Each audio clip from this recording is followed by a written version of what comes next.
So, hello guys, mega love shout out po sa inyong lahat dyan, Hello po sa inyo, magandang araw, magandang gabi. Another reaction po ang gawin natin ngayon sa panibagong araw to. So, ito na nga, shout out muna sa lahat ng mga Edsinyan, saka belated Happy New Year and Happy Trekkings po sa inyo,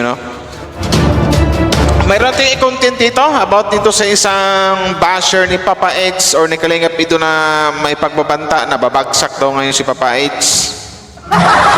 Parang galit na galit siya na number 1 ang isang Papa Eds as a Kalingap charity vlogger dito sa Kalingap. Pero bago natin umpisahan yan guys, suportahan po natin ang buong Kalingap, Kuya Val Santos Matubang, Kalingap Rab, Ate Edna Vlogs, Jack Tapia, sa lahat ng mga Kalingap reactors and Kalingap charity vloggers. Katabi ko ngayon si Miss Sims Live pero ayaw niya magpakita kasi 6-0 siya ngayon.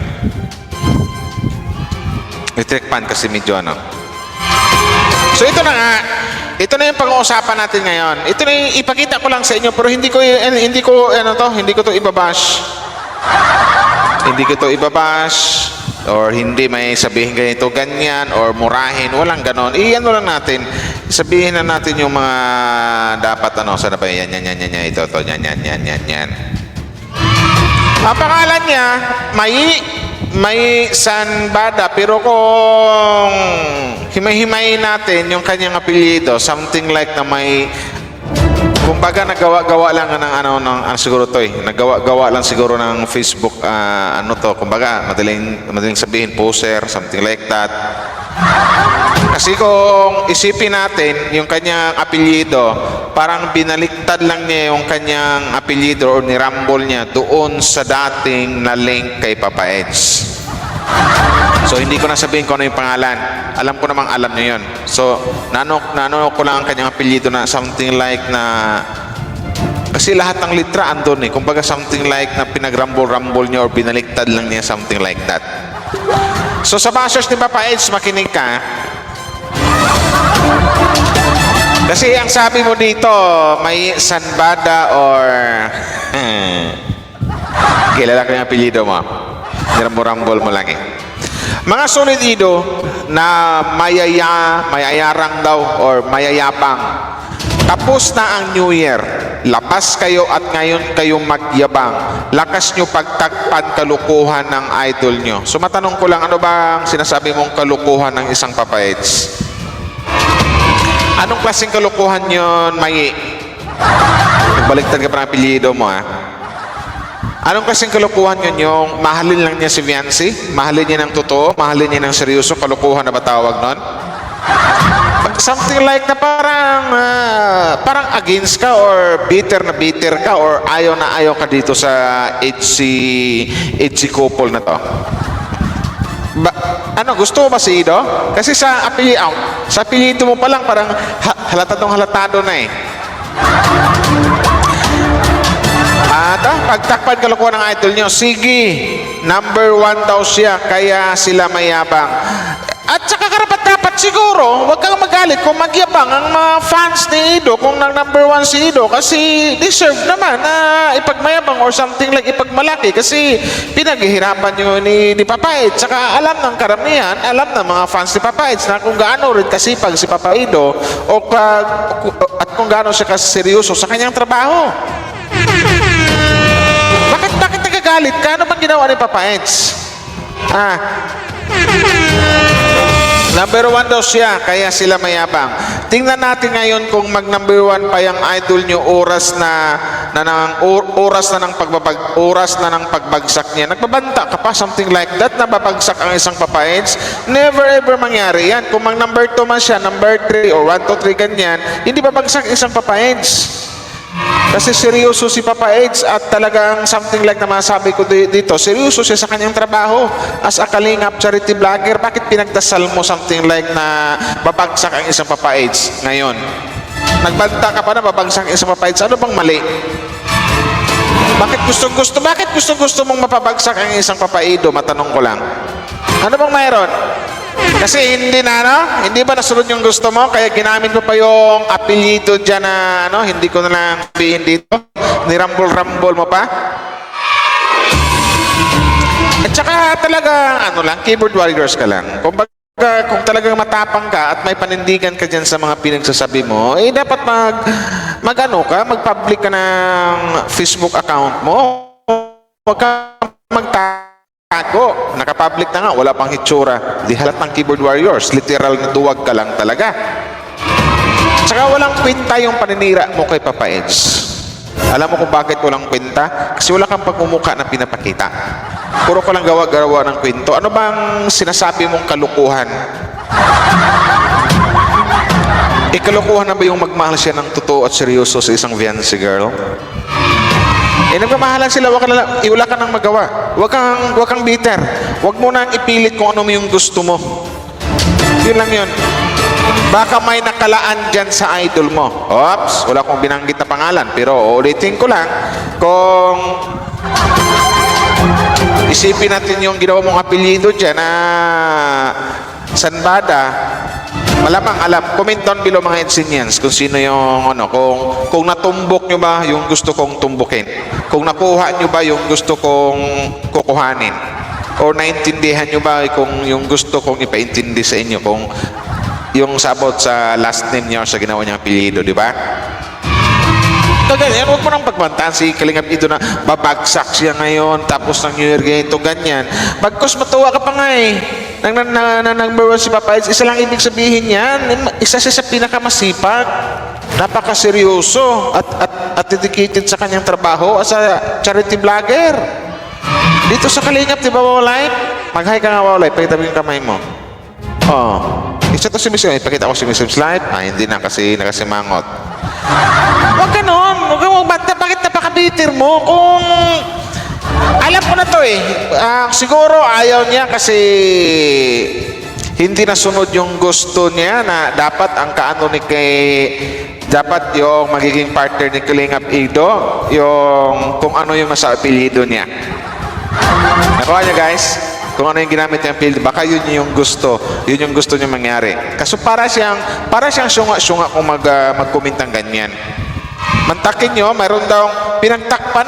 Ano ba ang klaseng kalukuhan na dapat pagtakpan ng mga fans ni Kalingap Ido? Hindi yun pagtatakpan. Ang gagawin nila, hindi pagtakpan yun.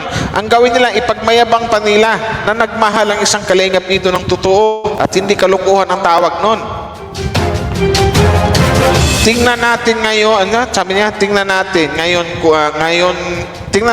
kung mag number one pa yung idol nyo, oras na ng pagbagsak niya. Bakit oras na ng pagbagsak niya? Bantang-banta. Bakit oras ng pagbagsak? Ano ka, Diyos? At tinalo ko pa si Rudy Baldwin. Bakit gusto mong bumagsak ang isang Papa Eds? Ano bang mayroon? May nalaman pa naman ako ng iba dyan nagkukunwaring mahal si Kalingap Ido pero gumagawa ng ibang account. Mambabasa kay Kalingap Ido. Malaman din yan kung sino kayo. Kaya huwag kang masyadong bitter, nanay. Alam ko namang may edad ka na eh. Yun lang yun. Kung ayaw mo man, ipagpalagay ito ayaw mo sa Edsy, ayaw mo kay Papa Ido, lumayas ka. Maghanap ka ng ibang mapanuuran mo. Bakit galit na galit ka kay Papa Eds? Yung pala galit na galit ka, bakit ka nanonood? Malamang na malamang talaga, 100%, sure bull ako, nanonood ka kasi nakapag-comment ka ng ganyan. Sinasaktan mo lang mismo sarili mo. Nanonood ka pero something like na pinapahirapan mo lang yung sarili mo. Talagang labag na labag sa kalooban mo, talagang nasaktan ka na nag-number one ng isang Papa Eds. Sino yung gusto mo mag-number one? Yung yung ginamit mong apelyido? Ay, huwag ka naman kasi hindi sila bagay. Yung sa apelyido na yung ginamit mo, Miley, Miley tuloy. Huwag ganon. Huwag kang masyadong bitter, hindi na babagay sa'yo. Magbago-bago ng mga bashers ni Kalingap Ido. Alam kong grupo kayo eh. Malakas yung pakiramdam mo na grupo kayo. Ang hilig yung gumagawa-gawa ng kwento, ng ganito ganyan para siraan ang isang Papa Ido or ang isang Papa Eds, ang happy ni Fiancé. Para yun yung magbago-bago na kayo, New Year na. Tsaka hindi nyo kayang babagsakin, hindi nyo kayang buwagin ang pundasyon ng pagmamahala ng Edsy.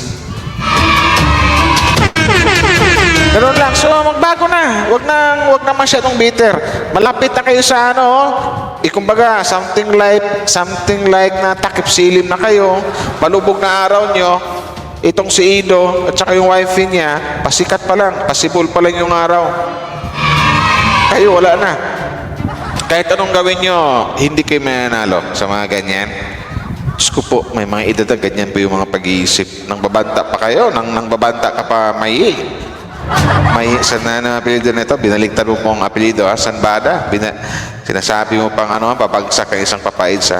Hindi mangyayari yan. Maraming nagmahal kay Papa Eds na mga Edsinians. At hindi hayaan ng mga fans ni Ido na babagsak siya, lalong-lalo ang kalingap. Hindi mangyayari yung gusto mong mangyari na babagsak ngayon ng isang Papa Eds. Lulubog nila yung pisngi mo. Magtutungkod ka lang or masisira na lang yung magbako nila yung spinal cord mo, magtungkod ka lang maglakad, pero ang isang Papa Eds, never yan babagsak. Tandaan mo yan. Wag mong sabihin inaaway kita, binabas kita, walang ganon. Maipapayo ko lang sa'yo, tigil-tigil na. Kung ayaw mo sa HC, kung ayaw mo kay Kalingap Ido, so manood ka ng iba. Huwag mo nang pahirapan ang sarili mo, naawa lang ko sa'yo. Nag-aksaya ka na ng oras na manood kay Papa Eds or sa HC, pagkatapos mong manood, mangbabash ka, hindi mo matanggap na number 1 ang isang Papa Ido, o di para ka lang syungak-syungak. Utak na lang ka. Ayaw mo pala sa isang tao, pagkatapos mong manood, mangbash ka lang, ipopost mo pa. O sinong lugi? Ikaw din, niluluko mo lang din mismo sarili mo. Ang tapang mo mag-post, nakisyo ganito ganyan ang isang Papa Eds, ang hilig mo magawa ng kwento, ng istorya about kay Papa Eds. Ayaw mo naman magpakita ng itsura. Naka-private yung Facebook account mo. Gumagamit ka pa ng ibang apelyido. Sa bagay, para hindi halata, nirambol-rambol mo, parang something like binaligtad mo. Sus, may ka pa. Letter M. Letter S, apelyido. Ganon. Parintikan mo yung sinasabi mo, para naman maniwa pa, para medyo may dating naman, magpakita ka ng itsura. Itong mga basher ni Papa Eds, matatanda na nga, wala pang mga utak eh. Next time, magbago-bago na kayo, ha. Magbago na, guys. Sa mga basher ni Papa Eds, wala kayong magawa, hindi nyo kayang buwagin ng EDC. Nagmamahalan yung dalawa eh. Nag-kiss na nga sa pisngi, di ba? Hindi na tanggap. Siguro doon ka galit na galit. Nakakiss na nga sa pisngi, number 1 pa. Number 1, charity vlogger pa sa Kalingap.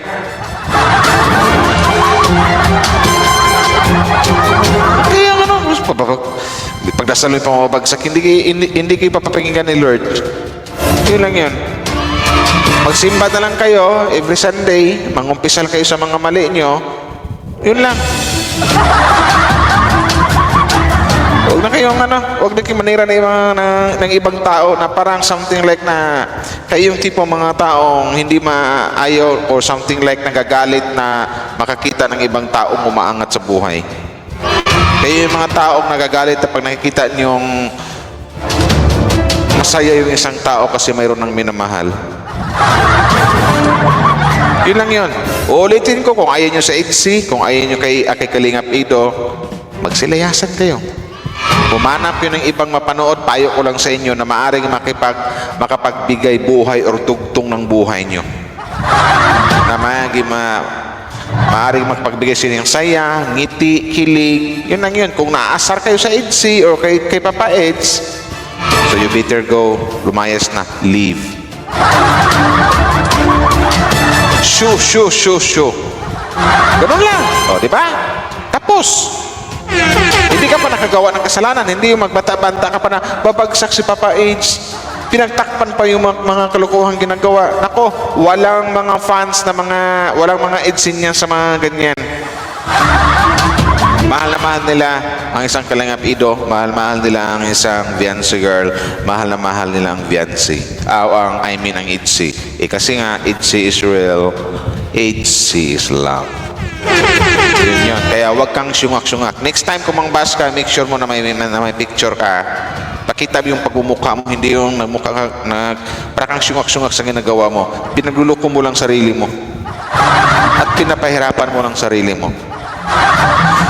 So guys, hanggang dito na lang siguro, no? Maraming salamat sa mga nag-like and share sa upload na ito. Thank you very much sa support nyo kay Wow Live TV at kay Miss Sims Live.